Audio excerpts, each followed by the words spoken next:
untuk menggambarkan situasi yang akan terjadi ke depan, Sekretaris Jenderal PBB Antonio Guterres bilang, it's a hellish future. Intinya akan jadi kayak neraka dunia ini. Shortage of food supplies, petani akan bingung gimana nanamnya karena nggak ada hujan, gitu kan. Jakarta tenggelam, gitu. Katanya kita ibu kota mau pindah ke Kalimantan Tengah, tapi Kalimantan Tengah nanti kebakaran mulu, gitu. Terus pindah mana lagi, pindah ke bulan aja dah, gitu. Ini adalah isu yang sangat berat ya, ini soal hidup mati memang. Kalau kita ngobrolin gejala atau dampak perubahan iklim, kita bisa lihat secara global maupun secara lokal ya, gitu. Nah, secara global, kalau teman-teman rajin nonton National Geographic YouTube channel contohnya nih, pasti gambaran tentang es yang meleleh di Antartika, serta beruang putih yang berjuang mencari makan dan kemudian kelaparan, itu ada di gambaran teman-teman semua kan, gitu.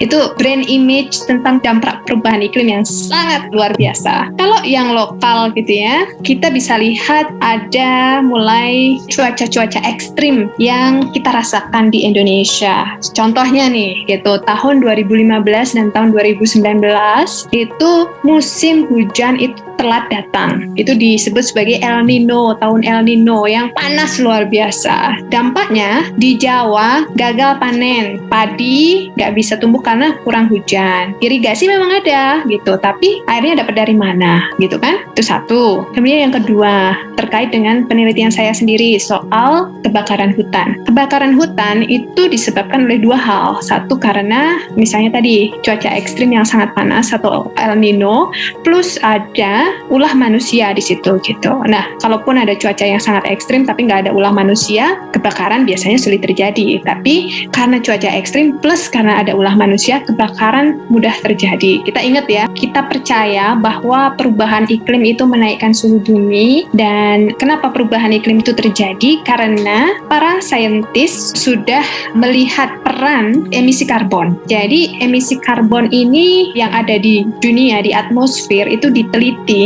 dari semenjak revolusi industri hingga sekarang, dan kenaikannya itu luar biasa, dan ini seiring dengan terjadinya pemanasan global. Kalau para negara itu, terutama negara-negara emitter gitu, nggak melakukan upaya besar gitu ya, tahun 2050 nanti kenaikannya akan lebih dari 2,7 derajat Celcius semenjak revolusi industri. Tentu dampaknya akan sangat tergantung pada situasi geografis lokal ya, gitu. Nah, untuk negara-negara kecil di Pasifik contohnya nih, kayak Samoa atau Vanuatu atau Kiribati. Ini kan negara-negara kepulauan kecil nih, ya kan, yang ada di Pasifik. Bisa jadi mereka hilang ini negara, nggak ada lagi. Saat ini mereka negosiasi untuk bagaimana memindahkan seluruh penduduknya misalnya ke Australia kalau negara-negara ini hilang. Coba bayangkan gitu. Di Indonesia contohnya, El Nino yang tadi kita bicarakan sudah membuat gagal panen, kebakaran hutan jadi lebih panjang.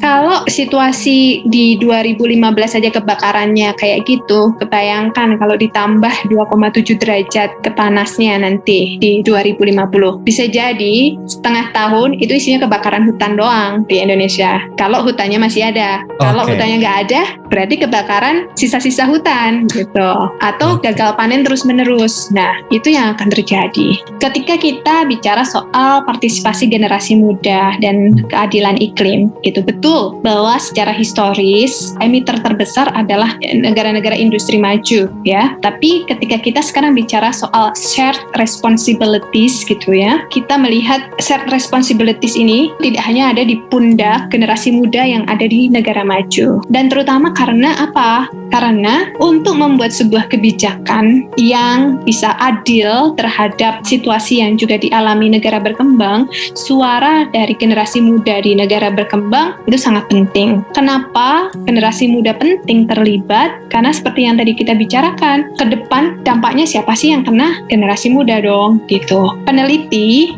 sosial terutama ya, bicara tentang yang namanya keadilan distributif.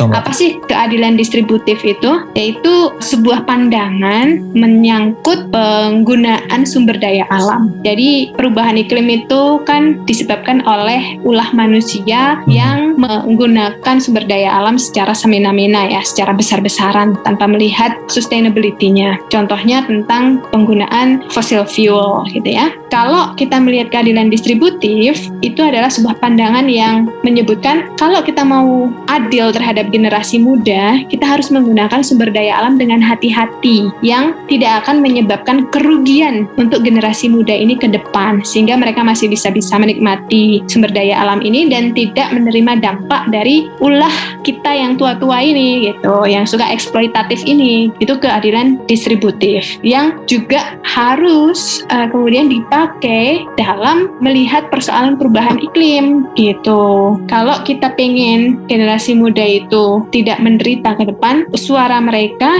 itu harus kita libatkan dalam pengambilan kebijakan. Nah, persoalannya mereka ini dianggap penting nggak sih pas pengambilan kebijakan gitu? Atau jangan-jangan cuma jadi aksesoris aja